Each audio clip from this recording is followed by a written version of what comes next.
ఉంది. దేవుని మాటలు వినటానికి ఆసక్తి చూపించనటువంటి సంఘం, కడవరి కాలపు సంఘము యొక్క స్థితిగతులు ఎంత దయనీయంగా ఉన్నాయో ఒక్కసారి మనము వాక్యంతో సరిచూసుకుంటూ మరొకసారి దేవుడు, ఎందుకంటే దేవుడు మనతో మాట్లాడాలని చూస్తున్నాడు. కడవరి కాలంలో గొప్ప భయంకరమైన కార్యాలు జరుగుతున్నాయి ఆల్రెడీ.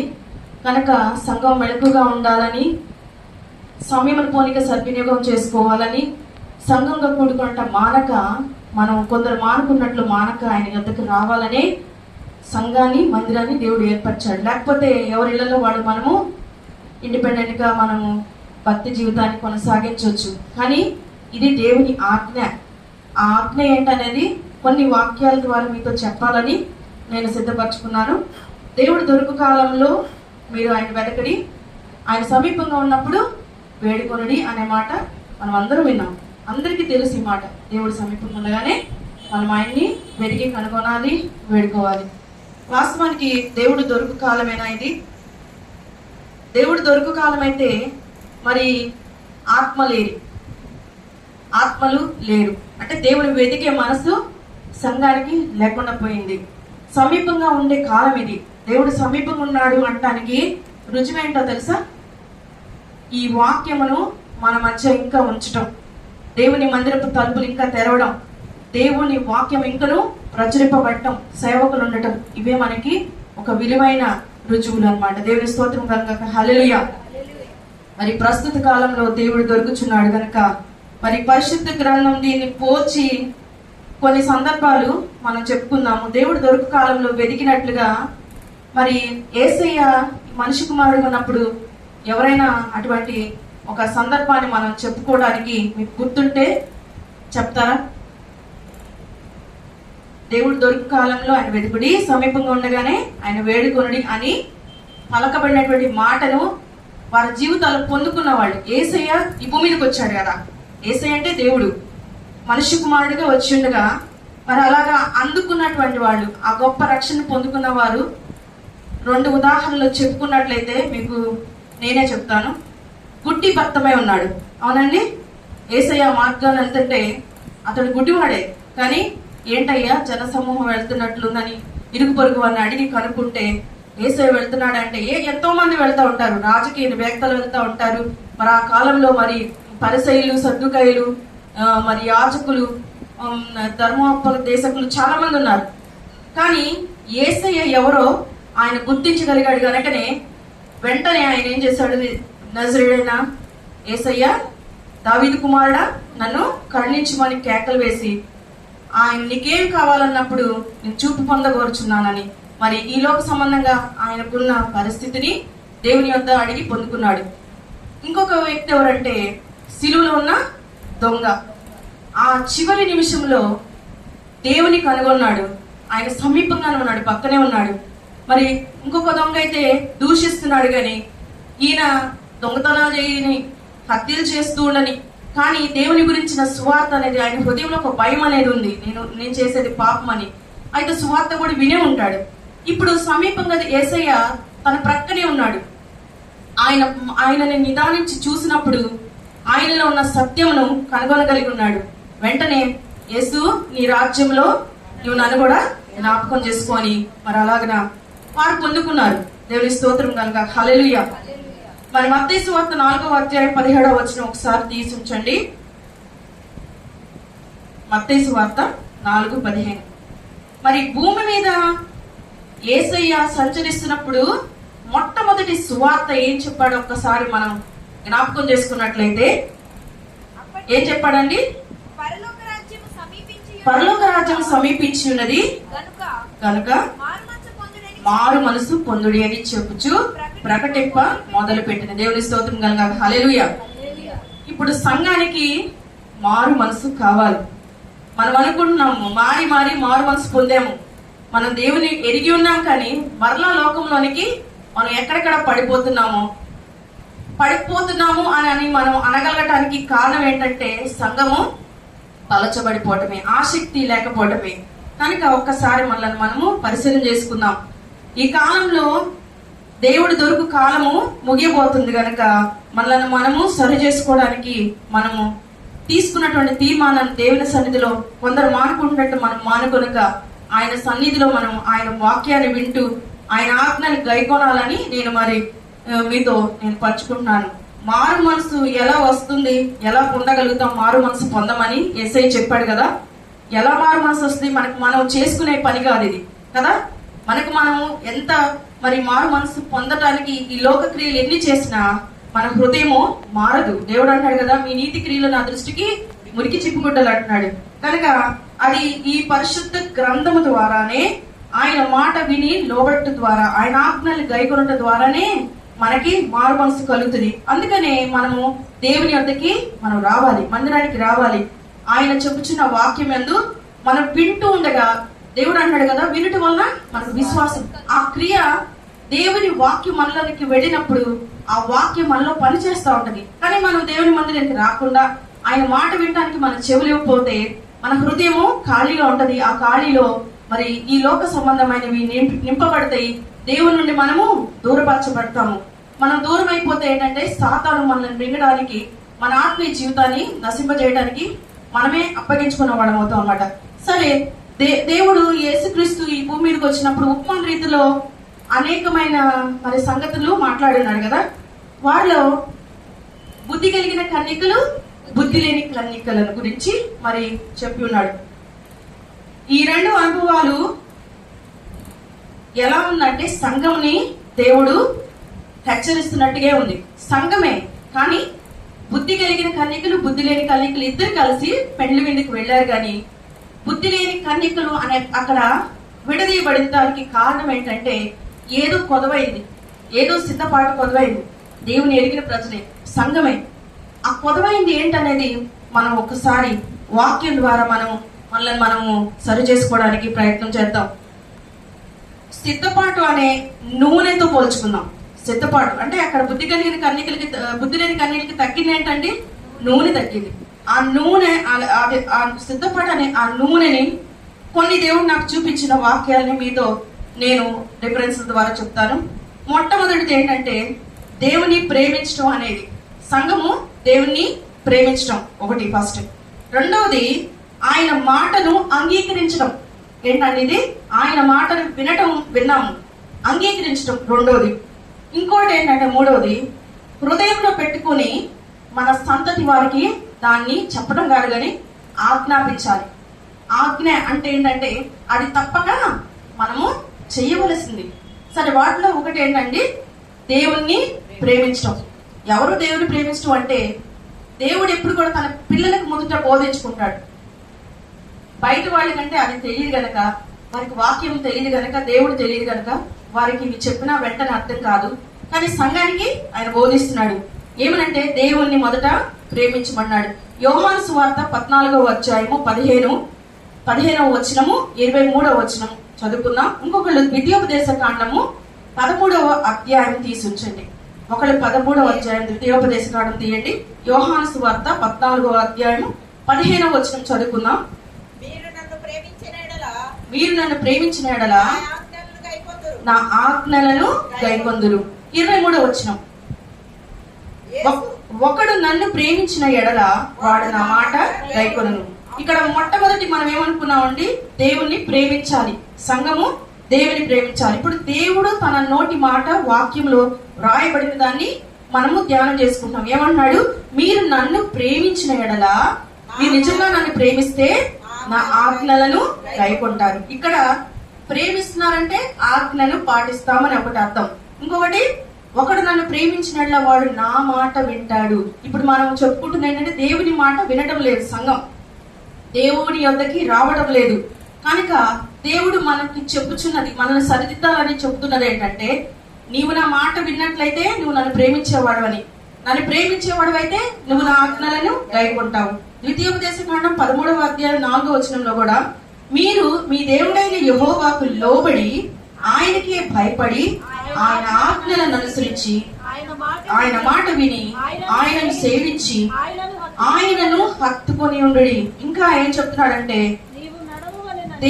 చాలండి, దేవుణ్ణి హత్తుకొని ఉండాలి.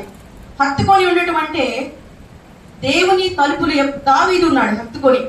అందుకనే దేవుడు ఏమన్నాడు? దావీదు నా హృదయానుసారుడు. ఎప్పుడు తెల్లవారుతున్నా నేను ఎప్పుడు నా ప్రార్థన రాత్రిపూట ఏందే రాత్రి జాములో ఏందనే నా ప్రార్థన నేను సిద్ధం చేసుకొని నేను కనిపెట్టుకొని ఉంటానంటున్నాడు. ఆ యొక్క అనుబంధం అన్నమాట దేవునితో, అటువంటి సంబంధం దేవుడు కోరుకుంటున్నాడు. తర్వాత 1 యోహాను 3:18 ఒకటి తీయండి. ఇర్మియా గ్రంథం 7:23 ఒకటి తీయండి.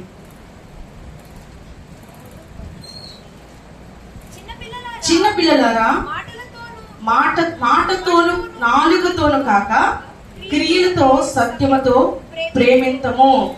దేవుడే చెప్తున్నాడు. ఎందుకంటే దేవుని సంబంధించిన వాటిని మనుషులు ఎప్పటికీ కూడా ఆత్మ సంబంధమైన మరి క్రియలు ఈ భౌతిక శరీరం చేయటం దానికి చేత కాదు, దానికి బోధపడదు. కనుక దేవుడే మనకి ఎలా నడవాలో. ఇప్పుడు చిన్న బిడ్డ ఉన్నాడు, పెద్దలు చేసే పనులు ఆ చిన్న బిడ్డకి తెలియదు. తల్లిదండ్రులు ఏం చేస్తారు? చేయి పట్టుకొని నడిపించడం నేర్పిస్తారు, ఒక్కొక్క మాటను పలకటం నేర్పిస్తారు, భోజనం ఎలా చేయాలో నేర్పిస్తారు. అలాగే దేవుడు కూడా మనకి చెప్తున్నాడు, చిన్న పిల్లలారా మాటతోను కాక నాలుకతోను కాక క్రియలతోను సత్యముతోను దేవుని ప్రేమించాలి. దేవుని ప్రేమించడంలో ఇక్కడ ప్రేమించడం అంటే ఏంటో అర్థం చెప్తున్నాడు. ఒకటేంటి? క్రియలు కలిగి ఉండాలి. మన హృదయంలో సత్యం ఉండాలి. అసత్యం అబద్ధం అనేది ఉండకూడదు. ఇక్కడ సండే స్కూల్ ఒక పాట ఉంది. సండే స్కూల్ అమ్మాయి కూడా ఇక్కడ ఉంది కదా. యేసయ్య మాట జీవపు ఊట, పరమును నడిపించు బాట. యేసయ్య మాట జీవపు ఊట, పరముకు నడిపించు మాట. కత్తివలే ఖండించును, సుత్తివలే సరిచేయును. విలువైనది బలమైనది నా యేసుని నోటి మాట. రెండవది, దీపం వలే వెలిగించును, అద్దం వలే సరిచూపును. విలువైనది బలమైనది నా యేసుని నోటి మాట.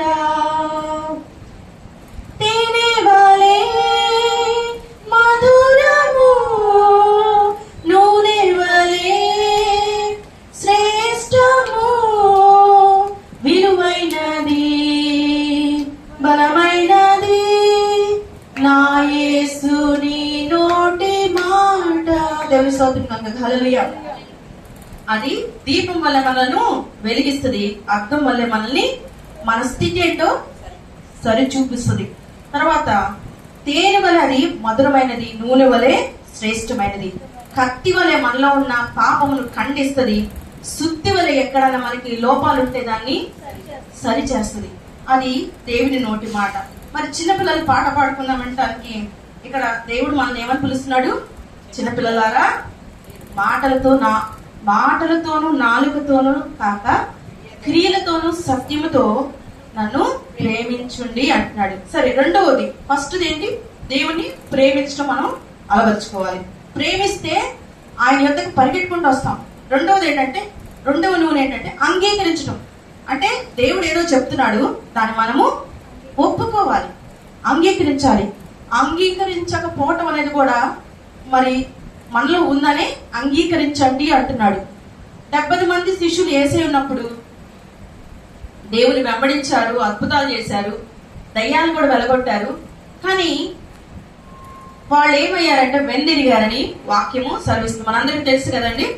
వాళ్ళు వెనక్కి తిరిగి మళ్ళీ ఇంకెన్నడూ వెంబడించకుండా వెళ్ళిపోయారు. నా మాంసమును నా యొక్క రక్తమును మీరు త్రాగుదురు అని దేవుడు ఏం చెప్తున్నాడు అంటే, జీవాహారం గురించి ప్రకటించినప్పుడు ఆయన మాంసమును రక్తమును త్రాగటం ఏంటి అని అభ్యంతరపడి ఆ విషయమై ఆ ఆత్మీయ లోతులు లేకుండా పోవటాన్ని బట్టి దేవుని యొద్దకు వచ్చి అడగకుండా వారే వ్యసనపడి వెనక తిరిగి వెళ్ళిపోయారు. కాబట్టి దేవుడు మనకు ఏదైనా చెప్తున్నాడంటే, ఇప్పుడు ఫర్ ఎగ్జాంపుల్ మందిరానికి రండమ్మా అని మనం పిలుస్తుంటే ఎన్నో సణుగులు, ఎన్నో గొడుగుళ్ళు వస్తాయి. ఇంకా ఎంతో మంది ఇంకా అదే పని అడుగుతుంటే తిరుగుబాటు చేస్తున్నారు. మరి ఎందుకు అలాంటి తిరుగుబాటు ధోరణి ఎందుకు ఉంటుంది అంటే, అంగీకరించలేకపోవటం. దేవుని మాటని కొన్ని మనకి ఇష్టమైతే అంగీకరిస్తున్నాం, కొన్నిటిని విడిచిపెడుతున్నాం. అయితే అంగీకరిస్తే ఒకటి ఆజ్ఞ ఇస్తాడు, దానిలో ఎంతో ఆశీర్వాదం ఉంది. మీరే వాటిని చూద్దాం ఒకసారి. ఇర్మియా గ్రంథం 7వ అధ్యాయం 23వ వచనం. నా మాటలు మీరు అంగీకరించిన ఎడల నేను మీకు దేవుడినై ఉందును. అంగీకరిస్తే ఫస్ట్ ఆఫ్ ఆల్ దేవుడు, ఆయన మనకి దేవుడు అని చెప్పుకుంటాడంట. దేవుడు మనకు తోడు అంటే మనకి విరోధి ఎవరు? ఈ లోకంలో దేవుడు మనకు తోడు. లేకపోతే మన మందిరానికి పేరు దేవుడు ఇచ్చాడు. నా పేరు నేను పెడతానని చెప్పాడు. ఏ పేరు అయ్యా? యెహోవా రాఫా ఉంది, యెహోవా నిస్సి ఉంది, ఎల్ఈరే ఉంది, ఇట్లా చాలా పేర్లు ఉన్నాయి కదా. ఏ పేరు ప్రత్యేకించి చెప్పయ్యా అంటే ఇమ్మానుయేలుగా నేను ఉండబోతున్నాను, ఇమ్మానుయేలు అని చెప్పాడు. ఇమ్మానుయేలు అనగా దేవుడు మనకి తోడు. మరి దేవుడు తోడున్నాక, దేవుడు ప్రతినిత్యం ఉన్నాడు, కానీ కొన్ని భయంకరమైన సిచ్యువేషన్స్ వస్తున్నాయి అన్నప్పుడు దేవుడు ఏమంటాడంటే నేను భయపడదు, నేను నీకు తోడే ఉన్నానని ఆ మాటని ఎత్తిపట్టి చెప్తాడు. అలా ఎత్తిపట్టి చెప్పి పేరు పెట్టిన తర్వాత మన మందిరంలో అనేకమైన శ్రమలు, కరోనా, వీటన్నిటిని మనం దాటుకొని ఇంకా సజీవ లెక్కలో ఉండి ఆయన మందిరపులు తలుపులు తెరవబడి మన మందిరంలో ఎన్ని విధాలైన మరి ప్రార్థన కూడికలను మనం కలిగి ఉన్నామో అది మనందరికీ తెలుసు. దేవుని స్తోత్రం కలుగాక. హల్లెలూయా. కాబట్టి దేవుడు మనకు తోడై ఉంటానన్నాడు, నా దేవుడుగా ఉంటానంటున్నాడు. మీరు నాకు జనులయుందురు, మీకు క్షేమము కలుగునట్లు నేను మీకు ఆజ్ఞాపించుచున్న మార్గం అంతటి యందు మీరు నడుచుకునుడి అంటున్నాడు. అది ఏమిటంట? దేవుడు చెప్పే ఆజ్ఞలు మనం పాటిస్తే క్షేమకరములంట. ఈ లోకంలో మనం ఏం చేసి కూడా క్షేమం తెచ్చుకోలేము, కానీ దేవుని మాట వినటంలోనే మనకి ఎన్ని ఆశీర్వాదాలు ఉన్నాయంటే మన మార్గము క్షేమకరంగా ఉంటదని మరి దేవుడు సెలవిస్తున్నాడు. తర్వాత ఇంకొకటి ఏంటంటే ద్వితీయోపదేశ కాండము 32, 46, 47 చదువుకుందాం. మూడవదిగా ఒకటి ఏంటంటే దేవుని ప్రేమించాలని, రెండవది ఏంటంటే ఆయన మాటను అంగీకరించాలని, ఇంకోటి మూడవది ఏంటంటే హృదయం ముందు ఆయన మాటలను పెట్టుకొని మన సంతతి వారికి, అసలు మనం రావటమే కన్నా కష్టం, మన సంతతి వారు ఎక్కడ ఉంటున్నారో పిల్లలు, మరి ఫ్యూచర్ జనరేషన్ ఏమైపోతుంది, రానున్న జనరేషన్ ఏమైపోతుంది, దేవుడు ఎవరని వారు ఎక్కడ ఉంటారు, అసలు దేవుడు లేకపోతే వారు ఏమైపోతారు అనే భయము తల్లిదండ్రులుగా కనగానే మనకంతా అయిపోదు, కానీ దేవుని చేతులకు అప్పచెప్పినప్పుడే మన సంతానం కూడా ఆశీర్వదింపబడి క్షేమ మార్గంలో ఉంటుంది. అందుకని దేవుడు ఏమంటాడంటే మీ సంతతికి కూడా ఆజ్ఞాపించమంటున్నాడు. ద్వితీయోపదేశ కాండము 32, 46, 47. మీతో సాక్ష్యంగా నేడు నేను పలికిన మాటలన్నిటినీ మీ మనస్సులలో పెట్టుకొని మీ సంతతి ఈ ధర్మశాస్త్ర వాక్యములన్నిటిని అనుసరించి నడుచుకొనవలనని వారికి చెప్పండి, బతిలాలండి అని చెప్పట్ల, ఆజ్ఞాపించండి. ఆజ్ఞ అంటే ఏంటంటే అది చేసి తీరవలసిందే. అలా చేసినప్పుడు వారి జీవితాలని ఇక్కడనే కాదు పరలోకానికి కూడా మనం వాడిని స్వాస్థ్యకర్తలుగా చేసిన వారు అవుతాం. దేవుని స్తోత్రం కలుగాక. హల్లెలూయా. అయితే ఎందుకంటే ఇది మీకు నిరర్థకమైన మాట కాదు, ఇది మీకు జీవమే. ఏమంటున్నాడండి? దేవుని ఇచ్చిన ఆజ్ఞలో మనకి ఎంత ఆశీర్వాదం ఉందో దేవుడే చెప్తున్నాడు. ఎందుకంటే మనుషులకి అర్థం కాదు దేవుడు ఏం చెప్తున్నాడు అనేది. అది ముందున్న మరి జీవితంలో ముందున్న దినాల్లో మనం ఏం పొందుకోబోతున్నాం అనేది మనకు అర్థం కాదు. కాబట్టి దేవుడే చెప్తున్నాడు ఏమేమి ఆశీర్వాదాలు ఉన్నాయో. అది మొదటిగా ఏంటంట, ఇది మీకు జీవమే మరియు మీరు స్వాధీనపరచుకున్నటకు యోర్దానును దాటబోచున్న దేశంలో దీనిని బట్టి మీరు దీర్ఘాయుష్మంతులవుదురు. ఇంకోటి ఏంటి? స్వాధీనపరచుకునబో దేశం అంటే ఈ భూమి మీద మనం జీవించిన తర్వాత మనం ఒక దేశానికి వెళ్ళబోతున్నాం. అదేంటి? పరలోక దేశం. ఆ దేశంలో మనము దీర్ఘాయుష్మంతులు అని దేవుడు చెప్పాడంటే ఈ లోక సంబంధమైన వాటితోనే చెప్పడు. ఎందుకంటే ఆయన భూత భవిష్యత్ వర్తమానాల కాలాల్లో ఉన్న దేవుడు. ఆయన ఏదైనా మాట సెలవిచ్చాడంటే ఈ భూమి మీద పొల్లు సున్నా కూడా తప్పిపోదు. ఆ వాక్యము నీకు ఎక్కడ వినపడుతుంది? ఇప్పుడు వాక్యము, బైబిల్లో ఉన్న వాక్యము ఇది నేను నా నోటి ద్వారా నేను పలుకుతున్నాను, కానీ ఈ మాటలన్నీ దేవునివి. ఈ మాట వింటున్న వారు ధన్యులు, అవునా కాదా? వినబడిన మనము ధన్యులు. ప్రకటన గ్రంథంలో కూడా అంటున్నాడు, ఈ గ్రంథంలో చెప్పబడిన వాటిని వినువారు, విని దాని ప్రకారం గైకొని వారు మరి ధన్యులు అంటున్నారు. కాబట్టి ఈ ధన్యతను వచ్చిన వారే పొందుకోగలుగుతారు, అది దేవుని సన్నిధికి వస్తేనే. అయితే సామెతల గ్రంథం 4:4 కూడా దేవుడు చెప్తున్నాడు, హృదయమందు పెట్టుకోవడం మాత్రమే కాదు, పట్టుదలతో వాటిని కలిగి ఉండాలంట. సామెతల గ్రంథం 4:4 ఆయన నాకు బోధించుచు నాతో ఇట్లా, నేను నీ హృదయము పట్టుదలతో నా మాటలను పట్టుకొననిమ్ము, నా ఆజ్ఞలను గైకొనిన ఎడల నీవు బ్రతుకు. దేవుని స్తోత్రం కలుగాక. హల్లెలూయా. దేవుని ఆజ్ఞను గైకొంటే మనము బ్రతుకుతాం. చూసారా, బ్రతుకుతూ దీర్ఘాయువు కలిగి ఉంటాం. దీర్ఘాయు కోసం మనం ఎన్నెన్నో చేస్తున్నాం. ఎందుకంటే పుట్టిన బిడ్డకి పుట్టిన దినం నుండి ఎన్నెన్నో సమస్యలు.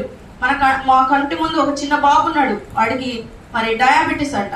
చిన్న బాబు, ఎంత 9 ఏళ్ళు కూడా. మరి ఇలాంటి భయంకరమైన ఈ భూమి మీద మనకి ఎవరు షూరిటీ ఇవ్వగలరు? ఎవరు ఇవ్వలేరు. అయితే దేవుడు మాత్రం అభయం ఇస్తున్నాడు. కాబట్టి ఇవన్నిటిని మనము పెంపొందించుకోవాలి. అది ఆ ఎన్నిటిని అలవర్చుకునే స్థలము, అవన్నిటి గురించి, దేవుని వాక్కు గురించి మనకి విపులీకరించే స్థలము ఏది అంటే దేవుని మందిరం. యెషయా గ్రంథం 55:3 కూడా ఒకసారి చదువుకుందాం. చెవియొగ్గి నా యొద్దకు రండి, మీరు వినిన ఎడల మీరు బ్రతుకుదురు. నేను మీతో నిత్య నిబంధన చేసేదను, దావీదునకు చూపిన శాశ్వత కృపను మీకు చూపుదును. దేవుని స్తోత్రం కలుగాక. హల్లెలూయా. చెవియొగ్గి ఎక్కడికి రమ్మంటాడంటే దేవుని యొద్దకి రమ్మంటాడు. దేవుడు అంటాడు కదా, మీరు నా యొద్దకు వస్తే నేను మీ యొద్దకు వస్తానంటున్నాడు. ఆయన యొద్దకి మనము రావాలి, దేవుని మందిరానికి మనం రావాలి. దేవుని యొద్దకు వచ్చినప్పుడు దేవుడు మనకి వాక్ ప్రత్యక్షణ ఇస్తాడు. వాక్యం ద్వారా మనతో మాట్లాడతాడు. బైబిల్లో ఉన్నవన్నీ దేవుని వాక్యమే. అయితే దేవుడు ఈ వాక్యంలో నుంచే మనకి ఇచ్చే మాటని రేమ అంటాం. లోగోస్ ఏమో బైబిల్లో ఉన్న వాక్యాన్ని లోగోస్ అని పిలుస్తారు. ఆ వాక్యంలో నుంచి దేవుడు మనతో జవాబిచ్చేదాన్ని ఏమంటారంటే రేమ, అంటే దేవుని వాక్యపు ప్రత్యక్షత. మరి యెహెజ్కేలుకు కూడా దేవుడు వాక్కు ద్వారా ప్రత్యక్షతనిచ్చాడు. మరి అబ్రహాము కూడా ఎలా మాట్లాడాడు? స్వరమును విన్నాడు అబ్రహాము. మరి ఆ వాక్కునే ఇప్పుడు మనకి ఈ వాక్య రూపంలో, అక్షర రూపంలో ఇస్తున్నాడు. మనం దాన్ని వినే పరిస్థితి కలిగి ఉండాలంటే మనం ఎక్కడికి రావాలి? ఆ గొప్ప వాగ్దానం మనం పొందుకుంటే దేవుడు అంట మన చెవులు విని మన హృదయం దాన్ని గ్రహించి విశ్వసించినట్లయితే దేవుడు దాటుకొని పోడంట, ఆ వాగ్దానానికి కట్టుబడి ఉండిపోతాడంట. అసలు ఆ వాక్యమే వినపడకపోతే మనకి దేవుడు ఏ వాగ్దానం చేయలేదు కనుక మనము విడవబడే అవకాశం ఉంటుంది. అందుకనే కడవరి కాలంలో అంట వాక్యము ఎత్తబడుతుందంట.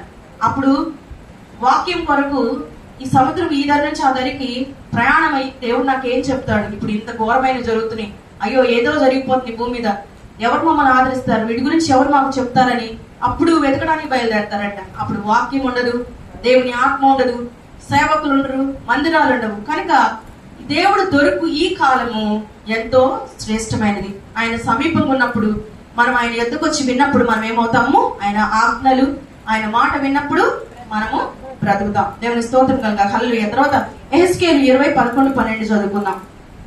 వారికి నా కట్టడలను నియమించి నా విధులను వారికి తెలియజేసి తిని, ఎవడైనా వాటిని అనుసరించిన ఎడల వాటిని బట్టి బ్రతుకుతాడు. దేని బట్టి బ్రతుకుతాడు? బ్రతుకును దీర్ఘాయువు కలిగి ఉంటాడు అని మనతో చెప్తున్న ప్రతి మాట మన దేవుని యొద్దకు వచ్చినప్పుడు ఆయన వాక్య రూపంలో మాట్లాడినప్పుడు నీవు ఎలా ఉండాలి, నువ్వు ఎలా నడవాలి, నీ కన్ను ఎలా ఉండాలి, నీ కాలి నడక ఎలా ఉండాలి, నీ పడక ఎలా ఉండాలి, నీ హృదయపు తలంపులు ఎలా ఉండాలి, అవన్నీ మందిరంలో దేవుడు మనకి బోధిస్తాడు అనమాట. ఆ కట్టడలను మనకు వివరించినప్పుడు వాటిని బట్టి వాటిని మనం చేసినప్పుడు మనము బ్రతుకుతాము. మళ్ళా ఇంకోటి ఏంటంటే, మరియు యెహోవానగు నేనే వారిని పవిత్రపరచువాడనని వారు తెలుసుకున్నట్లు నాకును వారికి మధ్య విశ్రాంతి దినములను వారికి సూచనగా నేను నియమించుతుంది. దేవుని స్తోత్రం కలుగా. హల్లెలూయా. సూచనగా ఏం నియమించాడండి? విశ్రాంతి దినములు. మరి విశ్రాంతి దినమందు మరి సంఘం ఎక్కడుంది? ఆయన గొర్రెలు ఎక్కడ ఉంటున్నారు? దేవుడు కాపరిగా ఇక్కడ మరి మందిరంలో ఉన్నప్పుడు, వేచి ఉన్నప్పుడు గొర్రెల కొరకు మరి గొర్రెలు ఎక్కడ ఉంటున్నాయి? కాపరిని అనుసరించవలసి ఉన్నది కదా. మరి అందుకనే దేవుడు నియమించిన దినములను, విశ్రాంతి దినములను సూచనగా దేవుడు పెట్టానంటున్నాడు. అది మనము హెచ్చరికగా దాన్ని మనం తీసుకోవాలి. ఇప్పుడు చెప్పిన ఈ కొన్ని మాటలు బట్టే బుద్ధి కలిగిన కన్యకలు, బుద్ధి లేని కన్యకలు సంఘమే. కానీ బుద్ధి లేకుండా ఎక్కడ మనం ఆ నూనెని కోల్పోతున్నామో ఒకసారి ఆ జీవమేంటో ఆ మరణమేంటో. మరణానికి కొంచెమే ఎడమైంది. ఒక్క ఆజ్ఞయే అన్ని ఆజ్ఞలు, ఒక్క ఆజ్ఞ మీరితే అన్నిటినీ మీరినట్లే. కనుక వాటిని సరి చేసుకున్నప్పుడు, జీవమును మరణమును మన యొద్ద పెట్టినప్పుడు దాన్ని మనమే పరిశీలన చేసుకొని ఎంపిక చేసుకోవాల్సిన వారిగా ఉంటున్నాం. ద్వితీయోపదేశ కాండం 30:19-20 కూడా చూసుకుందాం. ద్వితీయోపదేశ కాండము 30:19-20. నేడు జీవమును మరణమును ఆశీర్వాదమును శాపమును నేను నీ ఎదుటను ఉంచి భూమి ఆకాశములను మీ మీద సాక్షులుగా పిలుచుచున్నాను అంటున్నాడు. దేవుడు ఏం చెప్తున్నాడు? జీవమును మరణము. మనకి ఒక్క దేవుడు ఏది కూడా మనకి మరుగు చేయలే. ఇది చేస్తే ఇలా జరుగుతుంది, ఇది చేయకపోతే ఇలా జరుగుతుంది, అన్ని మనకి చెప్పి ఉన్నాడు. ఎలాగ ఏదైనాలో ఆ మంచి చెడులు తెలివినిచ్చే ఆ వృక్ష ఫలమును తినవద్దు, మిగిలి అని తినమని చెప్పాడు. తినవద్దు అని చెప్పాడు, తినమని చెప్పినవి ఉన్నాయి. అయితే మనిషి ఎలాగుంటాడంటే అన్నిటిని వదిలిపెట్టి ఏదైతే వద్దంటారో దాని వెంబడి పరిగెట్టువారుగా ఉంటున్నాం. కనుక జీవమరణములు మన ఎదుట పెట్టినప్పుడు కోరి ఇంటెన్షనల్ గా మనము కోరుకున్న దాన్ని బట్టే మనము పొందుకుంటామని దేవుడు మాట్లాడుతున్నాడు. ఆశీర్వాదమును శాపమును నేను మీ ఎదుట ఉంచి ఉన్నాను. అయితే భూమి ఆకాశంలో సాక్ష్యంగా పెట్టడానికి పిలవడానికి కారణం ఏంటి? మనుషుల్ని పెట్టవచ్చు కదా. భూమి ఆకాశంలో సాక్షులుగా పెట్టడానికి గల రీజన్ ఏంటి? నాకైతే ఒకటి అనిపించింది. ఈ మనుషులు అందరూ ఈ భూమి మీద ఆది నుండి మొదటి జనరేషన్ మొదలుకొని రెండవ రాకడ వచ్చే కాలం వరకు ఉన్న ఈ మనుషులందరినీ చూచేవి రెండు ఉన్నాయి. అది ఆకాశము, భూమి. కనుకనే దేవుడు వాటిని సాక్షులుగా పెట్టాడు. మన యొక్క చర్యలన్నిటినీ రేపు సాక్ష్యం ఇచ్చేవి ఈ రెండే అన్నమాట. అందుకనే భూమిని ఆకాశమును సాక్షులుగా పెట్టారంటున్నాడు. కనుక నీ పితరులైన అబ్రహాము, ఇస్సాకు, యాకోబులకు ఆయన ప్రమాణం చేసిన దేశంలో మీరు నివసించినట్లు యెహోవాయే నీ ప్రాణమునకును నీ దీర్ఘాయువునకును మూలమై ఉన్నాడు.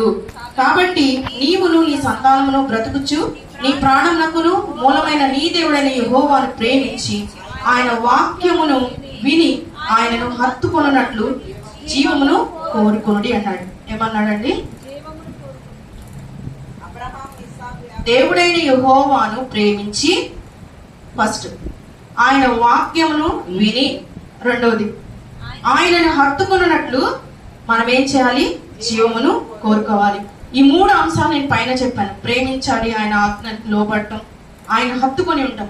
అదే మాట ఇక్కడ దేవుడు స్పష్టంగా మరి ద్వితీయోపదేశ కాండం 30:19 మరి దేవుడు తెలియపరిచాడు. కనుక దేవుడు మన విషయమై ఏమేమి కోరుకుంటున్నాడు, అసలు దేని యందు సంతోషిస్తాడు అని చెప్తే, మొదటి సమయాలు 15:23 ఒక మాట అంటున్నాడు కదా, తాను సెలవిచ్చిన ఆజ్ఞను ఒకడు గైకొనుట వలన యెహోవా సంతోషించున్నట్లు ఒకడు దహన బలులను అర్పించడం వలన ఆయన సంతోషించునా అంటున్నాడు. ఆలోచించుము, బలులు అర్పించట కంటే ఆజ్ఞలు గైకొనుటయు, పొట్టేళ్ల క్రొవ్వును అర్పించట కంటే మాట వినుట శ్రేష్టము. మీరిచ్చే అర్పణల కంటే కూడా మీరే నాకు శ్రేష్టము. మీరు నా మాట వింటే అంతే కదా. తల్లిదండ్రులు బిడ్డల మాట వినకపోతే వారు ఏమంటారు? వారు మీరెంత ఉన్నత చదువులు చదువుకున్నా, ఎంత హై లెవెల్లో ఉంటున్నా గానీ మా మాట వినకపోతే అదంతా వేస్టేరా, మాకేం పని, మాకు వాడితే ఏం అవసరం అని అంటాం కదా. మరి దేవుడు కూడా అదే మనతో మాట్లాడుతున్నాడు. తర్వాత మత్తయి సువార్త 7:24 కూడా ఒక మాట అంటున్నాడు, ఇల్లు కాబట్టి ఈ నా మాటలు విని వాటి చొప్పున చేయి ప్రతి వాడును బండ మీద తన ఇల్లు కట్టుకొనిన బుద్ధిమంతుని పోలి ఉంటారు. దేవుని యొద్దకు వచ్చి ఆయన మందిరంలో మనం నాటబడి ఆయన చెప్పుచున్న ప్రతి ఉపదేశంలో గైకొంటూ ఆయన చెప్పుచున్న ప్రతి మాటను, ఎందుకంటే మనం బైబిల్ ఉంది, మనం ఇంట్లో చదువుకుంటాం, కానీ ఆ వాక్యపు ప్రత్యక్షత అనేది దేవుని సేవకుల నోట నుండి పలకబడిన మాట ద్వారా అర్థమవుతుందేమో కానీ మనకుగా అన్ని అర్థమవుదు. అందుకనే దేవుడు సేవకులను మందిరమును మనకి ఇచ్చి ఉన్నాడు గనక, దేవుడే వాళ్ళ నోటి నుండి మనతో మాట్లాడతాడు గనక మనము ఆయన సన్నిధికి రావాల్సిన వారిగా ఉన్నాం. దేవుడు మరి మాటలు దీవించును గాక.